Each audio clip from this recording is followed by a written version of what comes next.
Alrighty everyone, welcome to episode 5 of the Chief Petty Officer Guide video series. Today we're going to go on to chapter 4, Technical Management Skill. And if I had to do this over again, I would probably call this one Ask the Chief Part 1. I think I had called that to begin with, and then for some reason I ended up calling this one Technical Management Skill. Probably my nuke power background was coming into play, and felt all the parts, components of this really played into this when we get into expert power base and things like that. So before we get into it though, first I want to thank everyone who has subscribed and joined this channel and the YouTube family with me as we learn together about leadership and management techniques to hopefully make you a better Chief Petty Officer, or better First Class Petty Officer, or better leader in the civilian sector as well. This isn't, the things I talk about aren't constrained to Chief Petty Officers alone.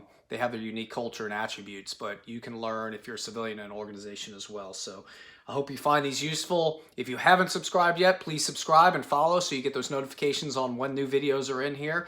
We're going to be doing a lot of these things going on. So, get notified, share them, like them, and move on, together doing things we need to do. So for those of you who still have not gotten the Chief Petty Officer Guide that this series follows, you can get that on our website, www.usni.org/press/books. And also, it's also available online for major booksellers like Barnes & Noble and Amazon as well. So pick up a copy, follow along. Today, we're going to go into your next power base, right? Chapter, or on page 26 of the CPO guide, right? If you look all the way at the right, lists all your power bases. We're going to get into expert power in a little bit. Before I go there, let's review what we talked about last episode. So we got really heavily into your first power base, which is positional power. So and I didn't really mention this on the last one, but for the purposes of this series, I'm talking about your legitimate positional power as a Chief Petty Officer. But just think about it. There's authorities and positional power you have as a parent, as a brother or a sister, as a peer, right? So sometimes your authorities don't need to be defined per se. You have position just as a human being who can influence other people that you care about, or that you feel need your influence as well. So, but we talked about it in the context of being a Chief Petty Officer in a specific billet that you have responsibilities and authorities to fill. We talked about targets and how to set those. We talked about responsibility, authority, and accountability, and how those play together. And then one thing I'll highlight again is, when you get new positions of power, all your power bases will change, right? So you'll possibly have more reward power. You'll possibly have access to more coercive power. You definitely have access to information power as a Chief Petty Officer and connection power through the Chief's mess. And some billets you take, though, even though they have a broader scope of authority or responsibility, some of your power bases may diminish, okay? And that's not necessarily a bad thing, but just realize, like we talked about, review the position description for the job you're in. It should cover all those authorities and the power bases that you've got available to you. And if you're ever in question, sit down with a peer or someone who can help you along and figure those things out. All right, let's get into expert power. So chapter 4, technical management skills, really divided into, I would say, 4 sub areas. So the first one's going to be, we talk about expert power, but I specifically reference it to the CPO mission, vision, and guiding principles of technical and institutional expertise. And I'll talk a little bit more about what your expert power base entails, but that's what that section's called. The second part of this is information power. And like I mentioned in a prior episode, information power was split out in the early 60s from the original 5 power bases. And we need to specifically talk about how you can use information power to influence as you move forward. The third section would be management skills, right? So management skill and technical management skill. It's a term that I'm familiar with as a nuke, but we'll just call it management skills for the purposes of this video series. We'll get into that, and then we'll do a 4th section. We're going to get into safety management and risk leadership, risk management leadership as well. So that was all those 4 covered in this chapter of the Chief Petty Officer's Guide, but for the purpose of the video, I want to break them down into 4 individual areas. So let's talk about your expert power. So expert power is basically the ability to influence people based on their perception or your actual knowledge, right? So you know as well as I do, people are watching you, right? And I tie this back to what I said earlier in an earlier episode, right? You can lead all day with your positional power and authority. You can give orders, you can get things done in a military organization just by being the chief, right? Being a petty officer, being an officer. You've got those authorities there as long as you're giving lawful orders. We'll talk about that a little later too. But when you get into leading your teams to higher levels of esprit de corps or with a sense of commitment, now you get into needing to earn their trust and having their trust in you. And that trust is earned through their perception of your credibility or your actual credibility. And that credibility is developed by having high levels of expert power and high levels of personal power. And in organizational speak, you've heard this, right? You're going to hear these things captured as competence and character. So today we're going to get into why your competence matters. I like to frame this like I use the example of, let's go into civilian aviation, for example. You want to know when you're flying at 30,000 feet that pilot is competent in their job and they're a person of character as well. In many cases, the level of your expert power is verified and certified, right? So that pilot cannot get in that in the case of a lead pilot, that left seat of the aircraft without having been certified, not just by testing, but by hours of flight, having been directly observed, and through some other processes that verify their competence. And we do that in the Navy as well. You know that there's some watch stations, there's some positions of authority that you can't just get into, right? You have to be vetted by a selection board. You have to demonstrate your competence. We did this with you as a chief petty officer, right? Your competence has been vetted well before you were selected to be a chief petty officer, right? So somewhere along the line, a chief saw potential in you. They put you in positions of responsibility and authority, and they watched you, right? And as you gained, and under coaching and guidance, you matured and you gained more knowledge of the organization. You learned about things like leadership interactions, and then they evaluated you formally, right? You took tests, and you were promoted based on your scores on your advancement exams, which certifies your level of technical competence in many cases. And those exams obviously aren't perfect, but that's what they strive to do. You qualified PQS, right? And through the PQS process, you had to go and get checkouts. You probably went through an oral board. Perhaps you did written exams for those as well. So your competence has been verified before we put you in these positions of responsibility and authority. So that's one aspect of it, is verifying your technical and institutional expertise. But your expert power goes beyond that, right? So it's what you know about the Navy too, and life, right? Having been there, right? Been on deployment, been forward, right? Those kind of things that necessarily aren't written down anywhere, or you can't, cite them in a regulation. But it's just that life experience, right? You've been through a divorce, you've been through good relationships, you've been through bad. You've handled finances either well or not, or you've learned from those things. So that goes into your expert power base as well. Okay. And like I mentioned, your information power base ties into this, right? So as you can get more information, it strengthens your power bases, and what you do with that information does it as well. This also gets into other skills as well. Your expert power is your management skills, and that's why I specifically wrote that in this chapter. So how well do you plan, organize, direct, and control? Those things can be learned, and if you're not a good manager, you're going to see that you're going to have negative impacts on the effectiveness and efficiency and the climate of that part of the organization that you're been given the responsibility to lead. And then finally, your leadership skills too, right? So like we're doing with these things, you can learn about them, you can improve them, and you can go out and practice them. But people are watching that, right? They're watching how well, and they're gauging what you know about all these areas I've talked about. Okay, so that's one area they're judging. Like, okay, is this a person that's credible? Can I trust them, right? And what they say and what they know, is that something that I can trust, I can follow? Or if they tell me something, I don't have time to question it, but I know that the chief knows what they're talking about, and I can buy into them. And then you couple that with a strong base of personal power that we'll talk in a later episode, and you really start to generate a lot of trust and credibility and buy-in with your organization. Okay. This applies up, down, and across. Okay, so it's not just how your sailors perceive you, it's how your leadership perceives you, right? So when they're determining, hey, am I going to send this person to a position of responsibility or authority, they're gauging your competence, right, and your demonstrated competence. Some of that is captured on your evals. Some of it's based on the recommendations of your supervisors and other things. But it's also within your peers, right? So within the chief's mess, we're gauging your character and competence as a chief petty officer, right? Is this a person that gives to the team? Or they're a person that's reliable? Those kind of attributes, you're being gauged on those things as well, right? And once again, the amount of trust that people have in you is directly related to your expert power, okay?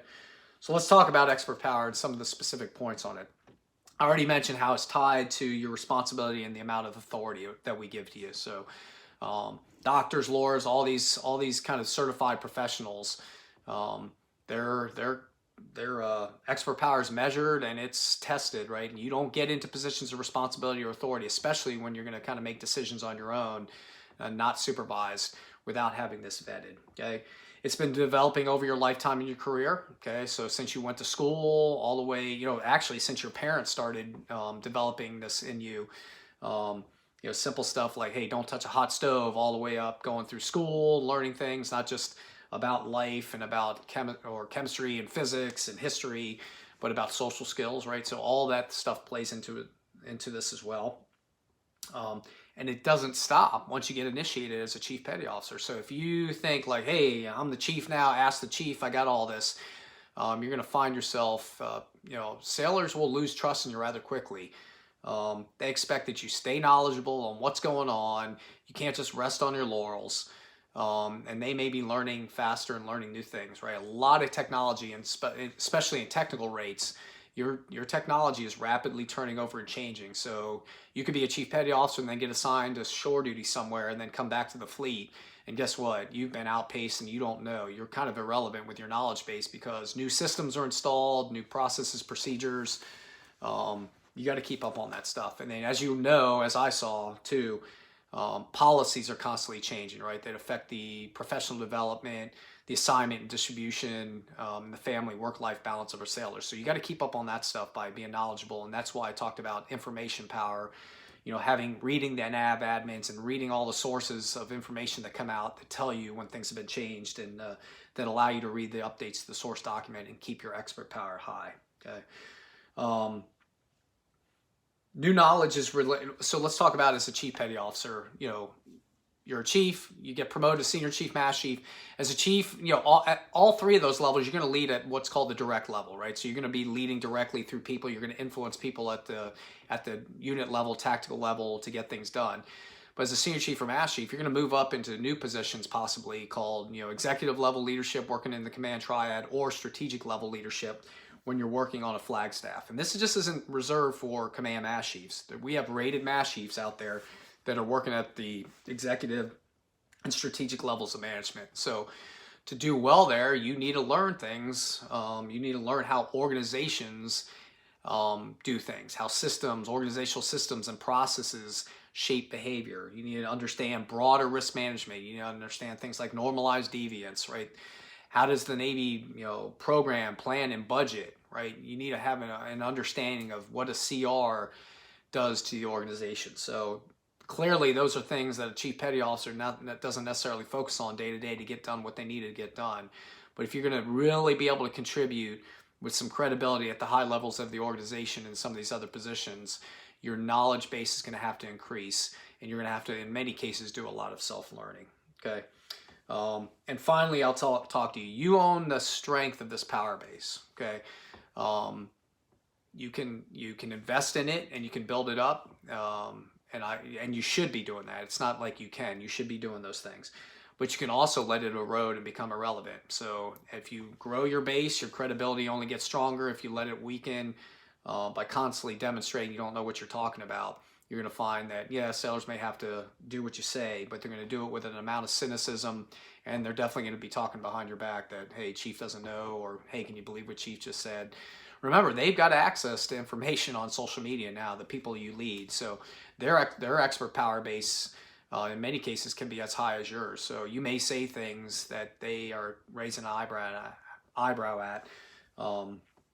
Just make sure you're staying up on the expert power base. So here's some things you can do to keep your expert power base high. So first of all, you can always facilitate training. Get out there, facilitate training, get it, and lead briefs, right? And this isn't to cover down on things your shortfalls, but by going out there and being confident and demonstrating you know what you know, people will see that, and leadership from all levels, up, down, and across, will see you talking about it and demonstrating you know what you know. So get in those positions to lead training briefs, even Q&A, conduct Q&A sessions during evolutions. That all works to build your expert power base. Okay. I talked about already, that self-learning you do, right? Don't wait to be told, but constantly be in your publications, be in your, NSTMs, all the source documents that govern your expert power. Keep your knowledge high, perhaps go to college and learn something that's related to your field. Those are other ways to keep your expert power high and build it. You can write articles, right? So that demonstrates it. So forums such as Proceedings Magazine and others, Joint Forces Quarterly. You can write as, and if you get published, those things are vetted via editorial boards, right? You don't just get to write anything and put it down. That your expert power is gauged on those. But if you get published, that's shows that you know what you're talking about, and it's a really great forum to show your expert power. And then other things you need to do is, right, you need to understand I've mentioned this before, what the right resources are. Staying up to date on knowledge, make sure you know the information, make sure you know the up-to-date info, so that if you're putting out gouge or you're watching evolution, you're not citing something that was 10, 20 years ago that was right, but these days it's not as well. Finally, when you don't know something, right, there's going to be those cases when you don't know. You just can't know everything that's out there with the amount of information that's changing, even if you're connected with a strong source of information power. When you don't know stuff, admit it, and then take that opportunity to learn together with your team, right? So if it's a new maintenance procedure, a new piece of technology, don't run away and hide from that stuff. Get out there with your team, learn together, and then you show that, hey, I'm learning as well, and learning is important. It's important as a chief petty officer is to a young petty officer. And you'll see that really strengthens not just your expert power, but that'll build up your personal power as well. And we'll talk about that. Okay. Expert power also it's going to facilitate many of your influence tactics. So I mentioned in an earlier chapter that the strength of your influence tactics is tied directly to certain power bases. So specifically, if I'm going to try to use rational persuasion, or an inspiration appeal, or even a legitimizing tactic, all those rely on you to have knowledge of what you're talking about, right? You got to be able to cite the right reference. You got to be able to know about the data you're talking about. We've all been there. I think you've seen that before. When someone starts to talk to you and influence you with a legitimate or with a with facts and figures, and they don't know what they're talking about, you instantly know they don't, and you dismiss them right away. So don't get in a position to do that. Before you go in there, make sure you know what you're talking about. And before you wield the influence tactics you want to use, make sure that you've got the knowledge that supports those tactics. Okay. So go out there, work, and keep that expert power base high. Once again, at the end of the chapter, in the Chief Petty Officer's Guide, Chapter 4, there's some questions, there's some text boxes for self-reflection. In the Petty Officer Guide, we really go into depth on a lot of expert power base self-reflection and text boxes that can help you do what you need to do. So that's it for this episode. A little longer here, but next episode, like I said, we're going to dive more into information power, and we're going to talk about how you can use information power to strengthen your expert power and strengthen your influence attempts. Till then, we'll see you then.